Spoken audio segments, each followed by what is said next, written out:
Hello and welcome to this inaugural episode of Level Up for Spotlight Indie, where we're going to play some games, some crazy golf, and chat with the lovely LL MacRae, who has joined me here today.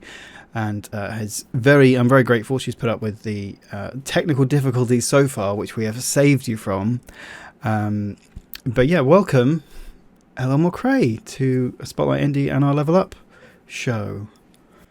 Thank you so much. Yeah, I mean, what would a stream be without technical issues? I mean, it's just rite of passage at this point, I think. But thank you so much for having me and for the invitation. It's always fun to chill and game. I'm a big gamer, so yeah, this is going to be fun. Good. Yeah, I'm very excited to have you here and to play some games and to chat, really. All the stuff. So you are a fantasy indie author, as we're in Spotlight Indie. So do you want to tell our viewers, listeners, a little bit about yourself before we dive into our game? My name's Lauren. Hi, lovely to meet you. If I haven't met you before, I write under the name LL MacRae.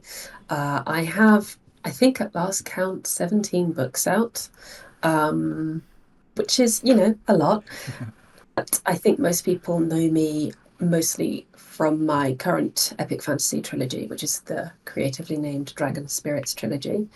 Book one, The Iron Crown, was in SPF B07. It was very fortunate to make the finals. I also have another epic fantasy series, my debut, which is called The World of Lunaria. Although they are quite different series, the thing that kind of thematically connects them is the fact that I write about dragons mostly. So if you enjoy your fantasy with dragons, then you're probably going to find something to like in my books. I write about pretty much nothing else. I like to have less conventional characters. I like to have wholesome stories with a lot of heart. Dark things will happen, of course, but mostly the characters will come through relatively unscathed on the other side. So if you like to have a bit of a break from the grim darks and the urban fantasies and some of the grittier stories, which absolutely have their place, you want something a bit more hopeful feeling, and that's what my books are for. Amazing. Thank you for that very thorough overview of all your stuff. I obviously know that you are a prolific writer. You always are pottering away at the keyboard, and yeah, that's a very healthy amount of books to have on your author bookshelf. Yeah, I published my first in 2017, went full time in 2019, and you always hear about people that have like three jobs and young kids and big families and they manage to get books out. So I'm quite critical on myself and kind of like crack that whip on myself. It's like, you must get the next book out. You have no excuse. Although prolific, I think I'm like many of us, we have more ideas than we know what to do with sometimes. So I'm just taking the chance to write a lot while I kind of have the chance and the time to do that. But I live in a quiet village in the middle of nowhere, so that helps with fewer distractions. Yeah, and I think a quiet village in the middle of nowhere in the English countryside is usually it feels like a very good place to write fantasy books as well. Yeah, definitely. It's just close your eyes, you don't hear traffic or sirens or anything, you just hear owls and neighbors' chickens and roosters crowing most of the time. It has its ups and downs for sure, but it's a nice environment. I feel very lucky to live where I live. Amazing. Okay, so we are going to do some gaming as well. We have landed on Crazy Golf through the Discord that we're chatting through. So I will load that now. We gave it a quick go a second ago. And it was as crazy as expected, I think, or maybe a little bit more. So let's hop into that. Right. So we're gonna go. Do you want to go for casual or tournament? I don't know what tournament entails. I don't know either. Shall we do a casual and let's just do a casual, like a practice run almost? Yeah. And you are definitely going to beat me again. Well, we'll see. Yeah.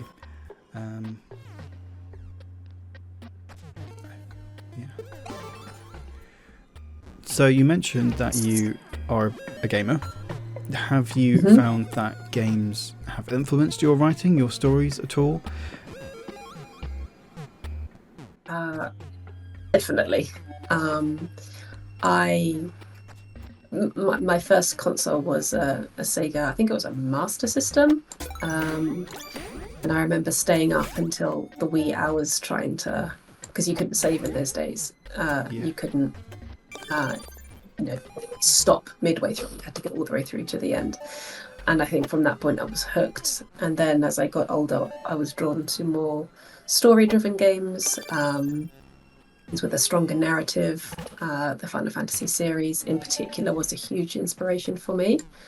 I think I was 7 or 8 when Final Fantasy VII came out, and that was the game that really introduced me to what story could be in terms of like an epic narrative. So you had main characters, you had side characters who were meaningful to the plot, whose kind of paths crossed with the main characters, and I just wanted to know more about them. And whenever I wasn't playing, I was always daydreaming. So if it was my world, what would my characters be like? What would the locations be like? I would daydream about floating cities and different types of magic and different types of dragons and all that kind of thing. So gaming really opened my eyes to, I would guess, non-traditional stories. So the types of stories you wouldn't find in a film or a book. It was its own thing. And that it felt like it gave me permission to do stories in a non-traditional way as well. Yeah, I guess. Yeah, as you say, non-traditional stories, and it's that element as well of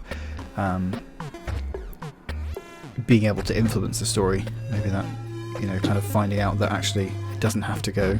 You turn the page and it goes one way, but actually it could go a different way. Absolutely, yeah. I think I've always, like, just personality-wise, been kind of slightly different, neurospicy, I like to call it.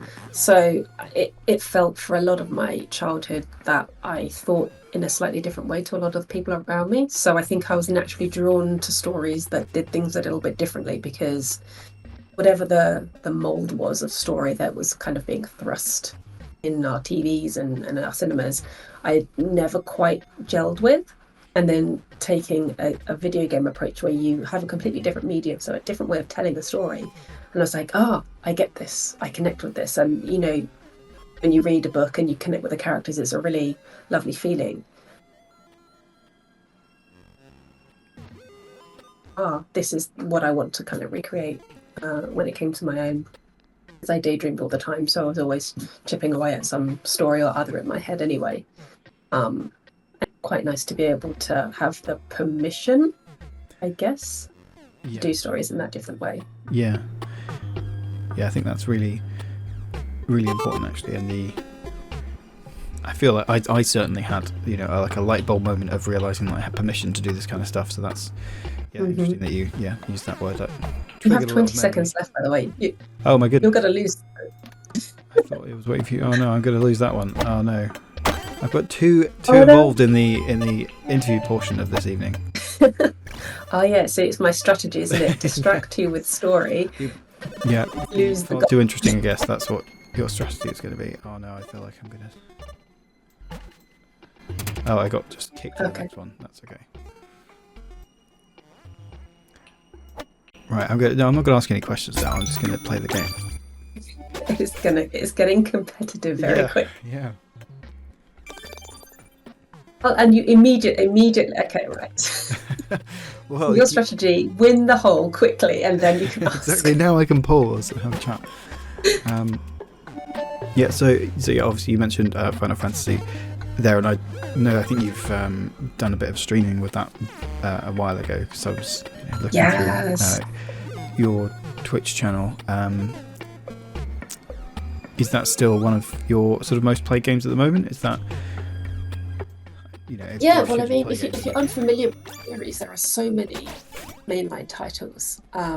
So 7, as I mentioned, that was the one that it was the first one I played. So it was my first introduction to it. 8, I didn't get on with super well, but 9 I also loved. And I for a long while, had this thing where every year I would replay. Oh no, it just flipped me into the hole. I would replay 7 and 9. So at least it was like an annual replay, because the nostalgia is strong, the music is strong, the memories are strong. So yeah, I definitely still play that, and the remakes of 7 as well. I'm actually for the first time playing the original Final Fantasy.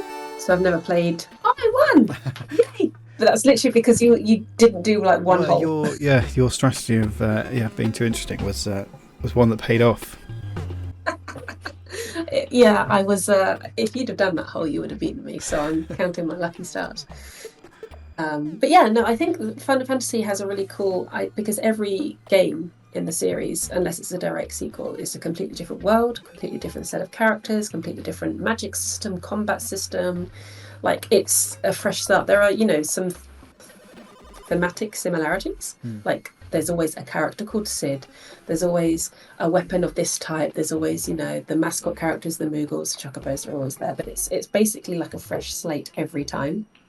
Um, and I really like that. And my own approach to writing is very similar because I'm still the same creator, and I would still be able to tell it was one of my books, I guess, even if it's in a different series. But you like to have certain elements that carry over. So, like I mentioned, I have less conventional characters.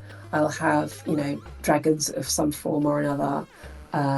Usually there's like some sort of free will type thing going on. So I kind of definitely have taken inspiration from fantasy in that regard because it's still very Final Fantasy. It's a distinctive flavor, even though everything about it could be in a completely different form that you've never seen before. And it does something brand new, that's groundbreaking, that's inspirational, that's, leading the charge. So that, yeah, absolutely, it's influential even to this day. And I just love to see what they do with certain storylines, and as crazy as they can get sometimes because it's Japanese. There's always an element of wackiness in there. Yeah. But yeah, it's just I take huge amounts of inspiration from that studio.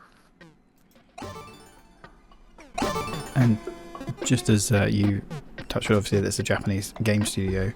And which one did we just do? I feel like they're changing every time. These are new ones. Yeah. These are all new. Okay. Oh, no, I'll come over there. I've changed. I'm sorry. Yeah, no, I it's okay. See, your tactics again, just keeping me guessing. Yeah, you mentioned that was I am a competitive even on a putt game. Yeah. And you recently had a trip to Japan. Yes. Yeah, so did you find that I mean, firstly, it looked amazing. You had all the food and stuff on Instagram looked fantastic. But did you find that was very sort of fed the creative well? Did you get a lot of ideas from that? Oh yeah, it was like a joy for my soul. Like I don't know how else to describe it. I wasn't there for very long, but we went to a few different places, including a place called Nara, which, if you don't know, is very famous for the deer that just are everywhere there, which was awesome. Oh, there we go. And there was a shrine there in the middle of the forest, and because we were basically off peak, it wasn't super busy, so there weren't too many people around, and it was just very quiet area with just nature, and it was very. It's a temple, so there was an element of the spiritualism there, but there's no like pressure, there's no rushing around like in a city where you're late for a meeting or you've got to get somewhere before it closes and traffic. It's just you and nature. It sounds so cliche when I'm saying it, but that kind of being, I would say, quiet contemplation, I find really soothing for my soul, and that's when I get the ideas. That's when I get the light bulb moments. It's almost like you're taking a shower. You don't need to think about anything other than just being there in the water. And it was like that, but for hours. So I always have like a notes document on my. I'm just locked in this. I feel like I'm in a pinball machine now. So I was just like adding like pages and pages to my notes app of like my current world, a future idea that I've had kind of brewing for the last 18 months or so. We're going to be here a while, I think. And yeah, it was absolutely brilliant. And I would, I don't know if you're the same, because I know you write as well, and it's how I know you. But when I have dreams, it's normally like I'm fixing plot holes in my dreams, I'm getting new ideas in my dreams, and I had so many of those. So I'd wake up and I'd just be like feverishly typing on my phone, trying to get the next idea out before it was lost. Yeah, So definitely. it was fantastic for that. Yeah, I know exactly what you mean with the late night. I should be falling asleep, but actually I'm just going to fix this plot hole or this character issue or something Yes. Yeah, and it's always just as you're lying down to go to sleep, or other. Yeah, and often if you have to be up early. definitely. Yeah, no, that Highly sounds, recommend yeah, it. I that mean, the sounds food is amazing. fantastic. It's good for the soul. It's just, yeah, it's fantastic. Also, you got 2 holes in one Oh, did on I? this course. All right, well, that's one each Okay, now. so Well, not, yeah, that's one if victory you ever each. get bored of writing, you could be a golfer. Oh, yeah, I can be a professional crazy golfer, putt partier. Yeah.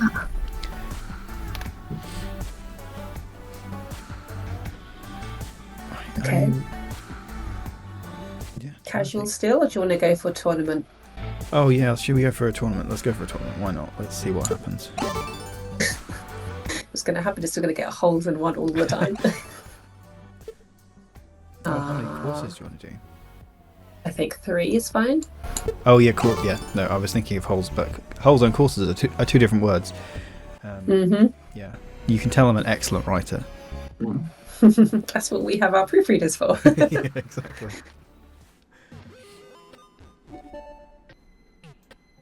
Oh no, this is going not super well.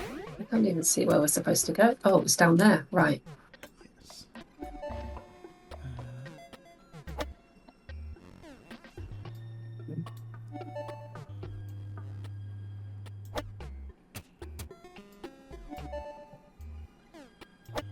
Okay, so we're both focused. Yeah, now we're, yeah, now we're focused.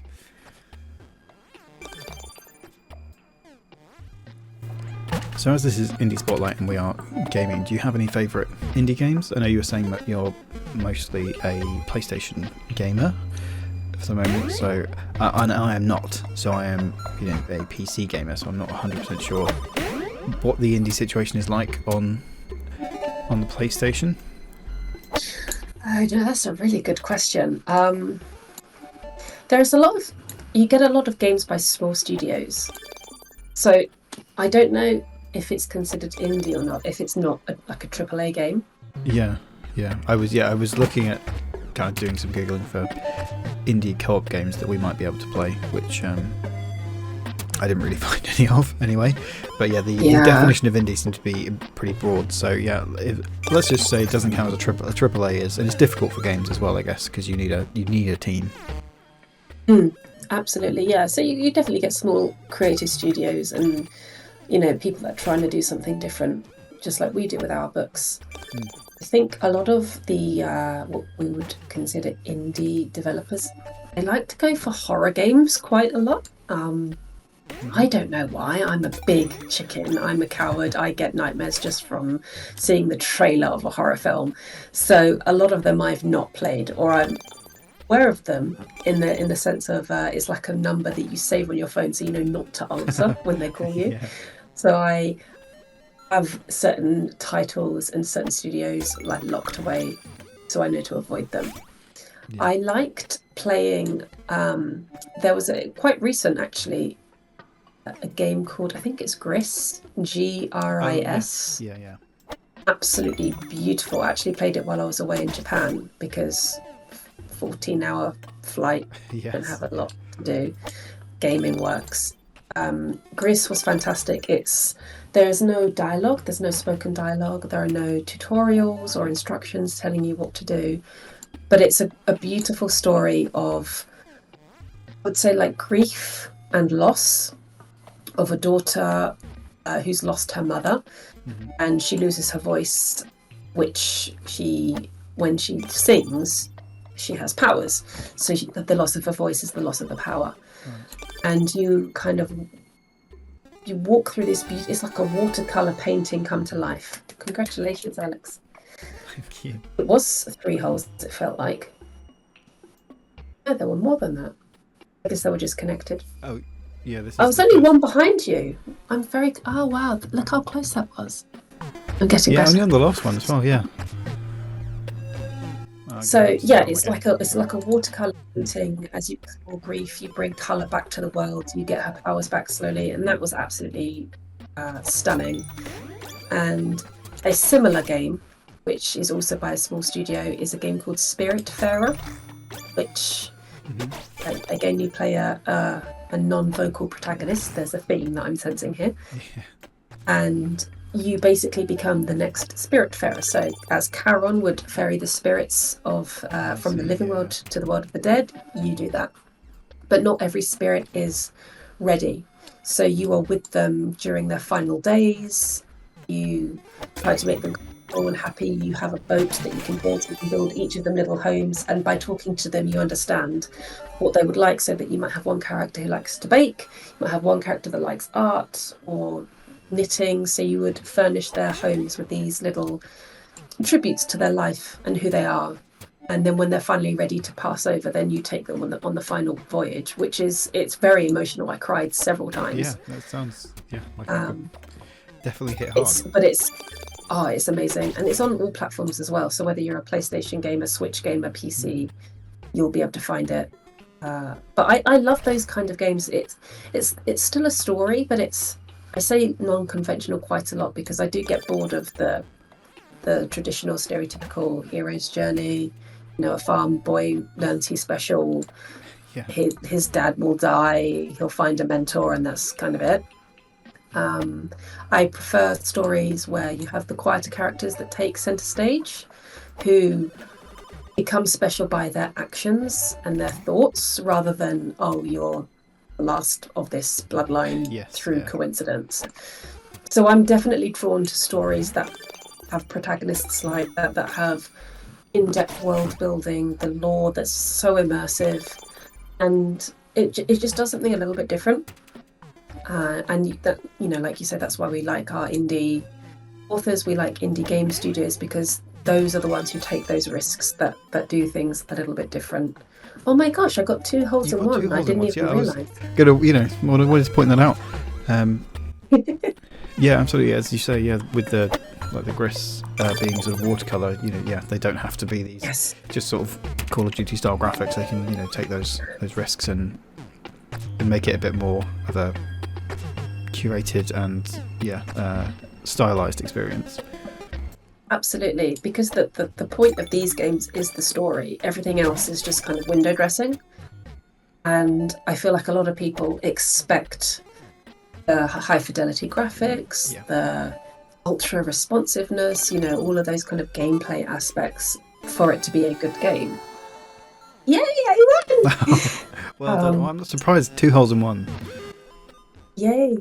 I'm getting better as I go along. Oh, I see. This is the top. Okay, so you won the first course. Yeah, and I you won the got the second one. second. And I kept just punting myself off of the entire course in that one. I didn't do too great.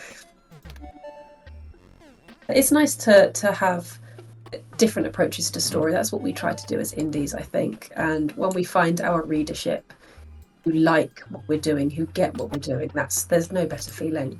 Yeah, definitely. Yeah, it's so much of you end up putting so much of yourself into a story. So as you say, it's nice when you find people who just click with that. Yeah, there's the best reviews are the ones who get it, even if they don't like it, as long as they understand it. That's fine. And is writing for games something you would consider? I wanted to, yeah, for a long time. So I was a copywriter for a number of years, which is nothing to do with law, as some people think. It's writing copy, so sales copy, marketing copy for various companies in various industries. Oh no, the triangle knocked me up. And that was fine, but it's not the same as, writing dragons. Yeah. So after I'd been in there for a few years, I definitely thought I'd look at being a narrative writer, but I think it would have been time. I would have had to kind of start from scratch again. Yeah. So jumping back down at the time, my boyfriend and I, we wouldn't have really been in a position where I could really do that. Whereas when I went full time as an indie author, we were in a much better financial situation. So me kind of not earning anything immediately would have been okay. And I think at that point I wanted to be an author more than a narrative writer. That being said, I would still like to do something like that, just as a fun project, same as doing a short story for the first time. Absolutely. And it's just a different way to kind of like test your writing chops. Yeah, exactly. Yeah, absolutely. And I suppose in a way as well, it's with a story you have to write. You end up having to write that one. We were saying sort of turn the page and that's what happens. But with a game, you get the option to explore all eventualities. Absolutely, and I think story is such a kind of flexible medium. It can be interpreted in so many ways, and gaming gives you a lot more avenues to explore than just a book does. So it's absolutely something that I would like to explore in the future. But if I don't, I'm kind of okay with that. I mean, it sounds like you've got a lot on with all of your dragons and other projects and things you're working on. You always sound very busy with the Patreon updates that you are writing every week, which I'm always interested in. I love that you write updates every week for your patrons, and yeah, you always sound super busy. Thank you. Yeah, it's kind of when you work for yourself, like I said at the beginning, you're very hard on yourself, you're very critical of yourself. I've never worked harder before. If I'm not doing something, I have that level of guilt. Even gaming, I struggle just to sit and game guilt-free.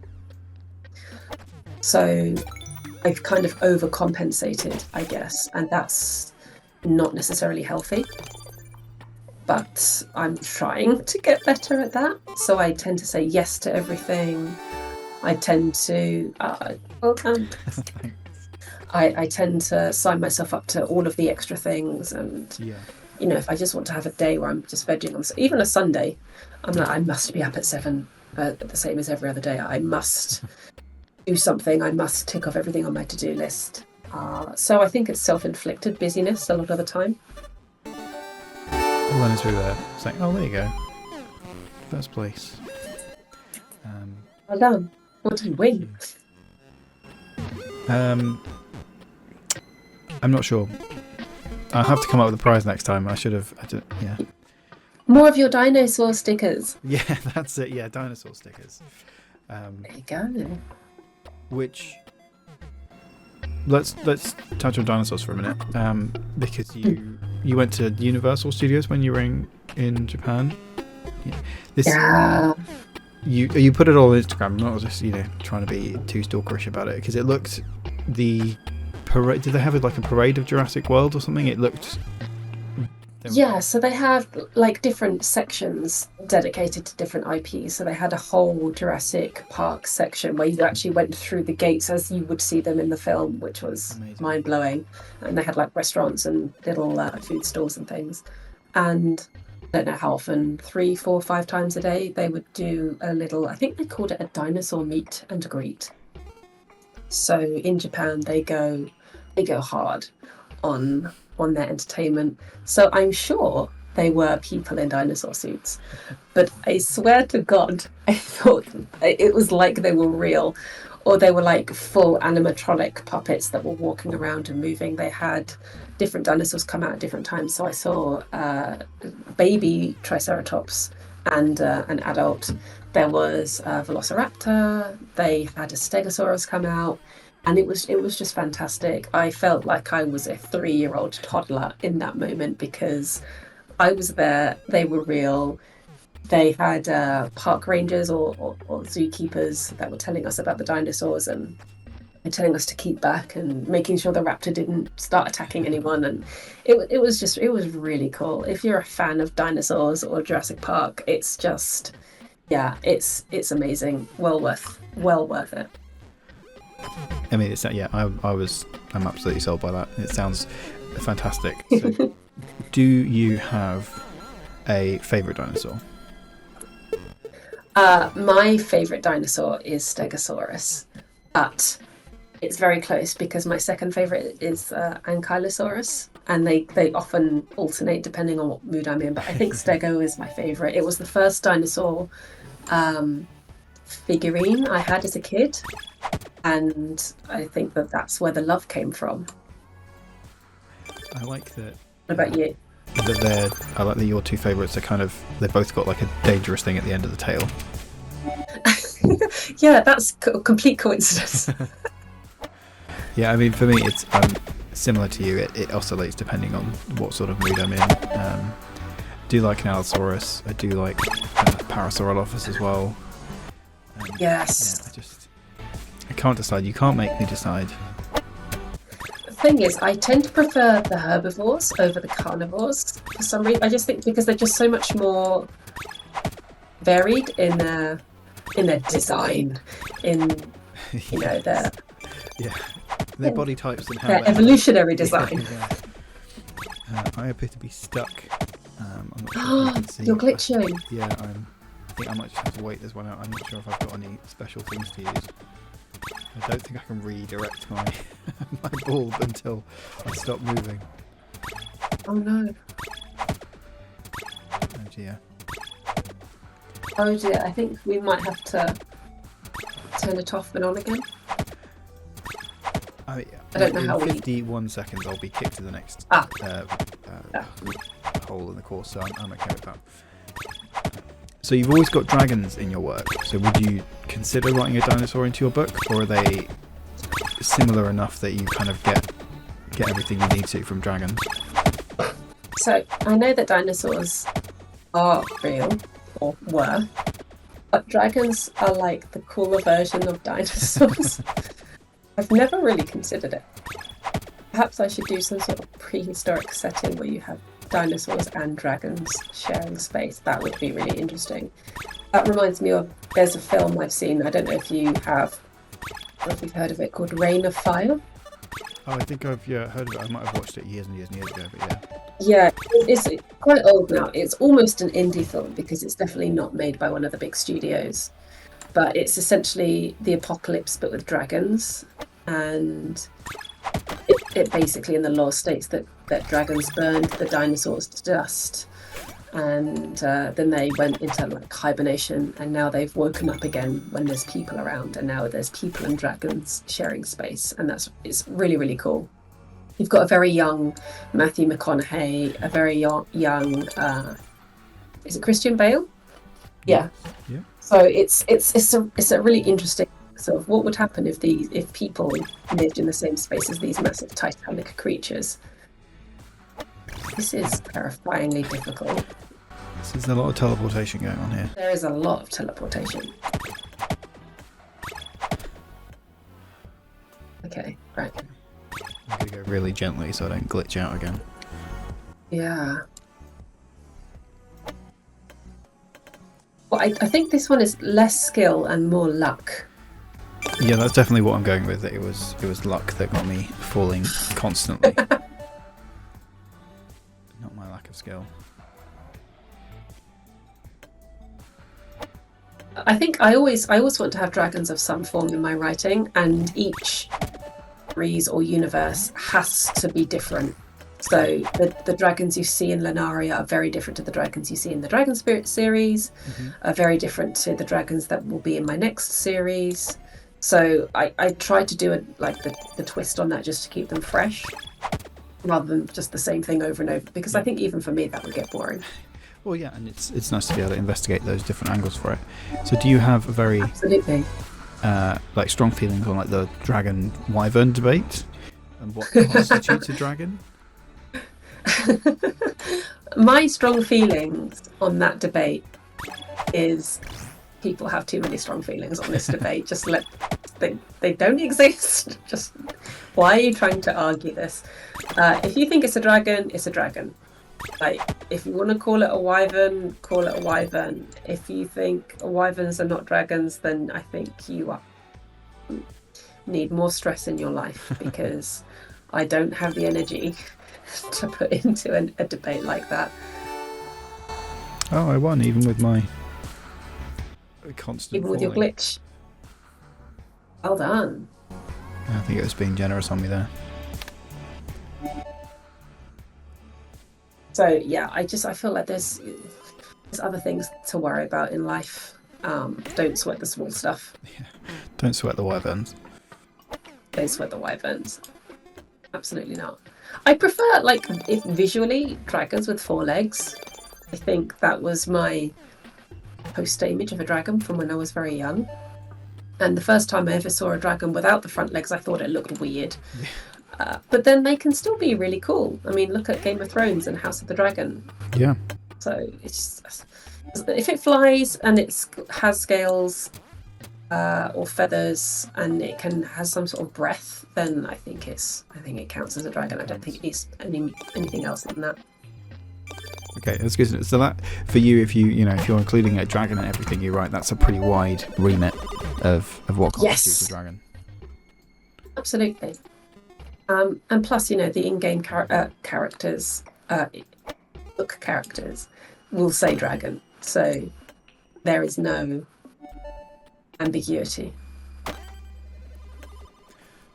Well, but in my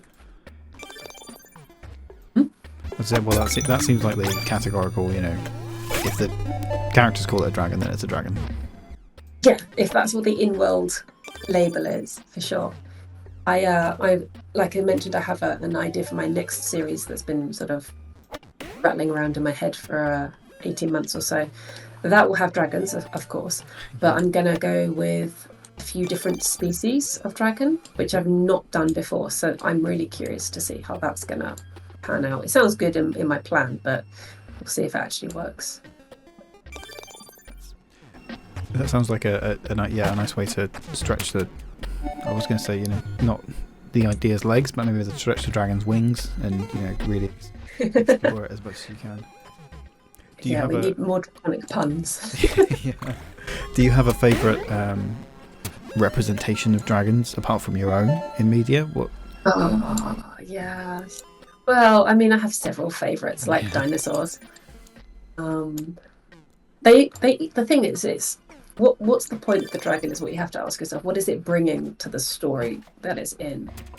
And if they're just there to be like part of the ecosystem, that's one way to do it. In which case, I can't remember the series name, but the first book is called Blood of an Exile by Brian Nasland. Mm-hmm. He does dragons as part of the ecosystem really, really well. So that's one iteration that I love. Want to have dragons as very magical than the Eastern style dragons. So Haku from Spirited Away, Shenron from Dragon Ball, like these kinds of presence, and they're godlike. I love that element of it, and of course the spirit. Toothless is fantastic, of course, just because of his design and personality. And we can say design. If you're a dog lover or a cat lover, it's impossible to not like Toothless. Yeah. Because it's so modelled on those behaviours and actions that you see that and you make that connection to the dog or the cat in your life, and then you immediately love him. Definitely. Smaug, of course, or Smorg, however you want to say it. Love his design. Love the intelligence. The Game of Thrones and House of the Dragons I love because of what they represent. A ruling bloodline that can control them. It depends what the story is. It's very rare that I've seen a dragon that I thought wasn't that good, didn't fit, didn't do what the narrative needed it to do. Yeah, I think that's a very interesting way that you started off that your answer there with how the dragons are serving the story, the narrative, really, rather than just being cool, which they have every right to do, but that need to serving a wider purpose. Absolutely, because you have so many dragon fantasy books with people who ride them, which interestingly enough is not something that I've ever done. I've never had dragon riders in any of my series. Not quite sure why. I'm sure it'll happen at some point in the future if I write enough of them. But then when you look at that, you have to look up, okay, why are they being ridden? What's the the difference between this and every other dragon rider. Is it a servant master thing, a slavery thing, a friendship bond thing, a sharing of the soul thing? So even that can be done in so many different ways. And I think it's very easy for people to just add a dragon just for the cool factor without really thinking about what they bring, other than it's a flying nuke that I have control of. It's like, but why? How does that affect the culture, the way people behave, the thoughts they have? It goes so much deeper than just, I'm going to add one because just for the sake of it, I guess. And I think that goes to show just how deeply you can think about story, and how it's good to think about story in that way. And it's everything needs to have a purpose. Yeah, I think that's a good especially show if it's a big world building thing. Yeah, a good show of a tightly woven story in a whole. As you say, the world needs to sort of serve all those purposes as well. You had a great round there. I did. Clearly, my tactic is just not thinking about it too much and just going for it. No, my tactic of being distracting is no longer working. I need to up my game. Oh, so close. I nearly got a hole in one. I get it so close sometimes, and then it stops just on the edge of the hole, and then I have to use another shot to get it in. You think they just give that to you? I should. Wait. There we go. Oh, come on. Yes! Nice. All in one. You got that too, yeah you did the same got a hole thing. in one there. That's nice. It clearly hurt us complaining about it. It's like, okay, fine, we'll give you this one. Exactly. So the Spotlight Indie is to shine a light on indie authors and their works and just the general sphere. So I think we're also, part of what we're doing is talking about writing and storytelling as well. You might have seen that one of the other features that we have is like there's no such thing as a stupid question, which engages in questions that creators and writers might have. So do you have any general tips for creators or writers? So we've been expanding this out to games, so it wouldn't necessarily be writers, but do you have any general tips for people just starting out, or any thoughts for them?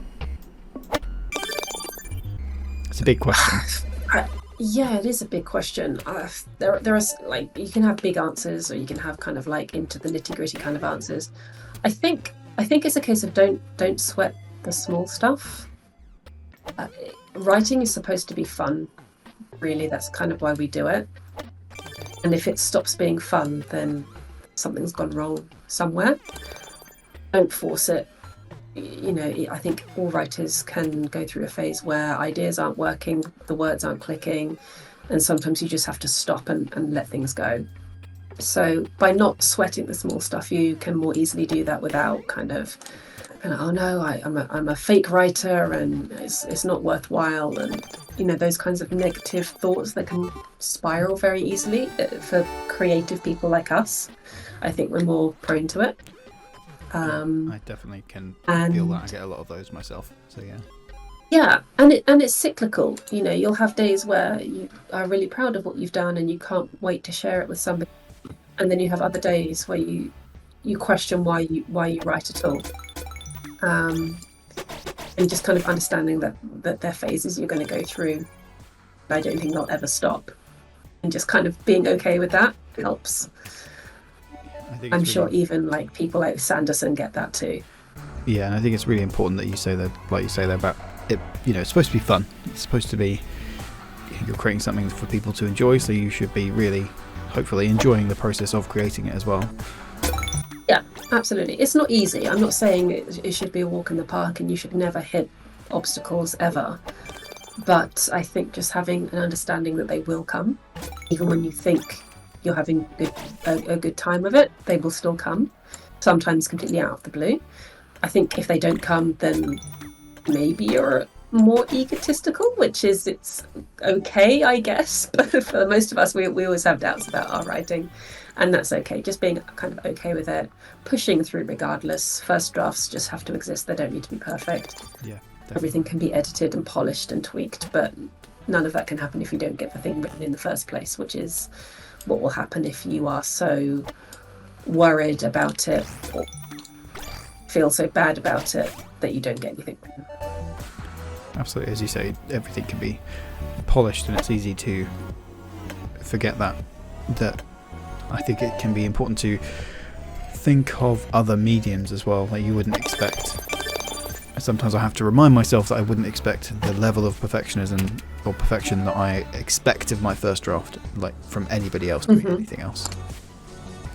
Absolutely, and it's very difficult because you see illustrators and artists on social media that are sharing their work in progresses and their sketches, and everyone is always very encouraging of that and saying, yeah, keep going. And you can't really do that with words, because if you were to share a first draft, people will be like, why are you writing? Don't quit the day job. And I feel like it's one of the rare arts where you don't have that support with so the only thing you can compare it to are finished books, which is very bad if you are writing your first draft. So I think it's just a case of not comparing where you are to books that are on their shelf, because that could be the 10th draft, the 100th draft, you don't know. Yeah, absolutely. I think that's very important. I am one of them, but I think a lot of people use things like just all caps. Something cool happens here. So you say you can't really just sort of share a screenshot of that on Instagram or something, and you need to have, where people read it, you need to have that cool thing happening. Oh yeah, I use square brackets a lot. It's like future. That's a problem for future me to come back and fix this massive plot hole.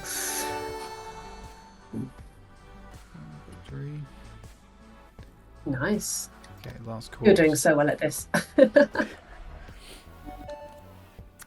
Clearly I shouldn't be a writer. I should be a professional crazy golfer.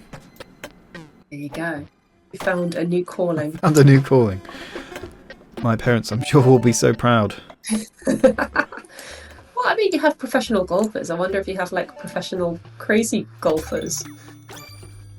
I feel that surely you must have something like that. There must be tournaments that you can partake in for. Definitely. I'm sure. If a thing exists, there is a professional for that thing. Yeah. I feel that there's so many things that you just don't realise exist, but people have like the whole communities involved in. So I'm sure if you weren't really aware of fantasy, then LARPing or anything might be a bit just not realise that it exists. Absolutely, yeah. It's the same with writing, because when you first start, it can be very lonely and you don't know what you don't know. But there is like a huge bookish community out there where you find, other authors, you find your fan base, you find just people that are going through something similar or who want to cheer for you and encourage you. And I didn't know about any of that the first 2 years that I wrote. Yeah. It was only because a friend of mine happened to follow a reviewer, and I was like, oh, what? There are reviewers? There are people that just read books and post about it. I didn't know that. So, yeah, although you're the only one writing it, it doesn't have to be a lonely profession, hobby anymore. It takes a village. Yeah, absolutely. I find it very helpful to do sprints online with people. Just even if it's sort of 5 minutes that they've got, and you can just say go and write whatever, however many words you can.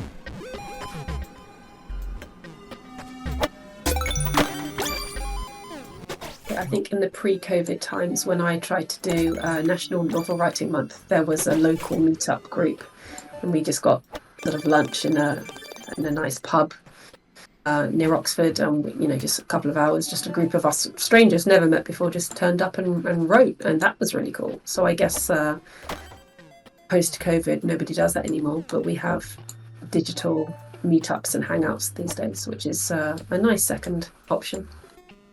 Absolutely. You don't have to leave the comfort of your comfy writing chair, but you still get that sense of community. Yeah, you don't even have to get out of your pajamas. Exactly. What's better than that? Oh, it was a close game. I wonder if it'll think I lost it on a couple of courses. GG's. Thank you. And other. Oh, there you go. Course scores. I think 3 really must have helped me. That was a strong under par there. Very, very good. Okay, so if you keep doing this game with everybody else that you're interviewing, you're just going to thrash them all, and you are going to be the putt king by the end of it. I like that. I will just keep doing this with everybody, as you say, and slyly just kind of, I don't know, hustle them, maybe do a couple of casuals and pretend I'm no good. And then, although if it goes on the internet, maybe that it will be too difficult to hustle them. Well, I think a couple of tournaments is probably enough chatting, but so I'll dodge out the activity here.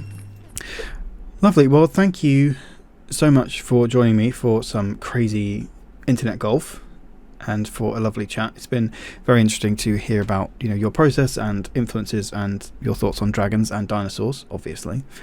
And thank you so much for joining me on this.